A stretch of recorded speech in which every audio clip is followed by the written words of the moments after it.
हरे कृष्णा, मैं गौरांगी कृष्णदासी आज आपके लिए एक बड़ा ही अद्भुत और बड़ा ही प्यारा प्रसंग लेके आया है। आज का प्रसंग है, कहते हैं कि जब भी हम ईश्वर से कुछ मांगते हैं, प्रभु से मांगते हैं, प्रभु हमारी मांगों को जरूर सुनते हैं और पूरा भी करते हैं। बड़ी प्यारी सी कथा है वृंदावन धाम की। वृंदावन धाम में एक भोला नाम का व्यक्ति हुआ करता था। वो जैसा नाम था वैसे ही भोला भाला था, बहुत सीधा साधा था। उसका काम था जगह जगह जाकर बेकरी का सामान बेचा करता था। बेकरी का सामान जैसे ब्रेड हो गया, बिस्किट हो गया, है ना, जो बेकरी में बिकता है उसको गली गली घूमकर बेचता था। और उसके बाद आने के बाद ठाकुर जी के मंदिर में, वृंदावन धाम में बिहारी जी के पास जाकर वहाँ पर मंदिर में पोछा मारता था। उसे बड़ा ही आनंद आता था। और जब पोछा मारता था तो प्रभु से बोलता था, प्रभु बहुत कष्ट है जीवन में, है ना। उसके 3 बच्चे थे, एक बिटिया थी, 2 बेटा था। और बड़े ही कष्ट थे उसके जीवन में, क्योंकि पैसे की बड़ी कमी थी और बहुत मेहनत करना पड़ता था उसको। प्रभु से बोलता था, प्रभु ऐसा कुछ करो ना कि थोड़ा पैसा अच्छे से आ जाए, ताकि मैं अपने परिवार को अच्छे से चला सकूं। ठाकुर जी मुस्कुराते थे। धीरे धीरे वो जो भोला था उसके पास धीरे धीरे पैसा आने लगा। धीरे धीरे पैसा बढ़ते बढ़ते भोला जो है छोटी सी दुकान ले लिया। दुकान उसका बढ़िया चलने लग गया अच्छे से।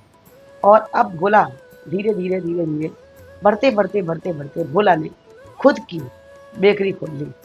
बेकरी खोलने के बाद भोले के पैसा बहुत हो गया। अब भोला साइकिल से नहीं, पैदल नहीं, 4 चक्के से चलने लग गया। 4 व्हीलर उसके पास हो गई। सब कुछ था, भोला बड़ा प्रसन्न था। लेकिन अब क्या था, थोड़ा उसकी सेवाएं कम हो गई थी। या मंदिर में अब बड़े आदमी होने के बाद उसके मन में हुआ कि अब मैं इतना पैसे वाला हो गया, अब मैं जाके क्या मंदिर में पोछा मारूंगा। उसने पोछा मारना, सेवा करना ठाकुर का बंद कर दिया। लेकिन ठाकुर जी कभी भी गुस्सा हुए नहीं, नाराज नहीं हुए। भोले से कभी नाराज नहीं हुए। भोला की जिंदगी चल रही थी। धीरे धीरे समय बीतता रहा। कुछ दिन बाद भोला की पत्नी धाम उतार गई, यानी उनका स्वर्गवास हो गया। स्वर्गवास होने के बाद उनके बच्चे भी बड़े हो रहे थे। धीरे धीरे उनकी बेटी की शादी उन्होंने की, शादी कर दिया। बेटे माँ नहीं होने के कारण, क्योंकि भोला खुद ही मंदिर जाना बंद कर दिया था, तो बच्चों को तो संस्कार दिया नहीं। बच्चे भी धीरे धीरे वक्त के साथ जैसे बड़े हुए शादी विवाह किया। कुछ दिन बाद भोला को उन्होंने अलग कर दिया, बच्चों ने अलग कर दिया। पर भोला की कोई कमी तो थी नहीं, पैसे की कोई कमी भोला के पास नहीं थी। अब वक्त बीतता रहा। एक दिन फिर से भोला अपने बिहारी जी के पास जाता है और वहाँ पर उसको याद आता है कि मैं कैसे यहाँ पोछा मारा करता था। उसने पूछे के कपड़े को उठाया, फिर से वहाँ पोछा मारने लगा। देखता है बिहारी जी जैसे रो रहे हैं।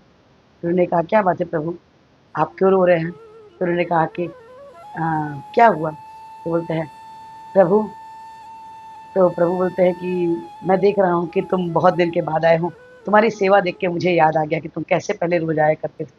तो वो बोला, रोने लग गया। बोला, प्रभु मैं आपको भूल गया था, आपने इतना इतना सब कुछ दे दिया, पर मेरे पास मन की शांति नहीं है प्रभु, मुझे मन की शांति चाहिए। प्रभु ने कहा, अरे तुमने जो मांगा मैंने सब कुछ तो तुमको दिया। तुमको जो भी भौतिक चीजें चाहिए थी, घर, मकान, बंगला, पैसा, बच्चे, मैंने सब कुछ दिया। तुमने कभी तो मन की शांति मुझसे मांगी ही नहीं, तो मैं भला तुम्हें कैसे देता। तो उसने कहा, प्रभु मुझे मन की शांति चाहिए, मुझे और कुछ भी नहीं चाहिए।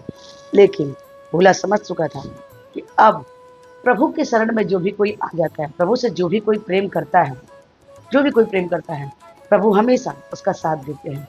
आज भोला ने उनसे जैसे ही दुखी मन होने के बाद, क्योंकि जो दुख होता है ना, बड़ा ही भोला भाला होता है, बड़ा ही सीधा साधा होता है, उसे पता ही नहीं होता है। जो दुख होता है ना, उसके साथ प्रभु श्री कृष्ण साथ साथ में रहते हैं।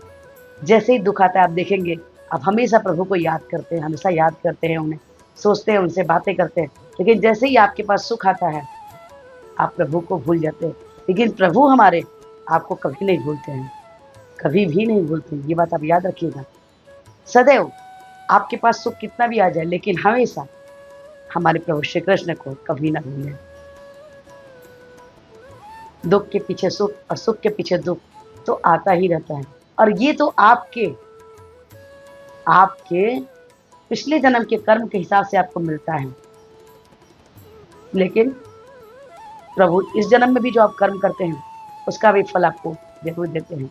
ये छोटी सी सत्य घटना आपको कैसी लगी?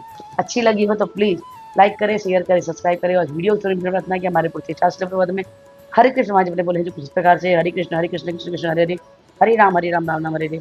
तो हरे कृष्ण नाम जपे और कृष्ण के सबसे प्यारे बच्चे बन जाए। आज से माला जपे, अच्छा कर दो, 2 से 4, 4 से 6, 6 से 8, 8 से 16 माला करें। अब प्रभु के हित बाकी बातें नहीं है। हरे कृष्णा, राधे राधे।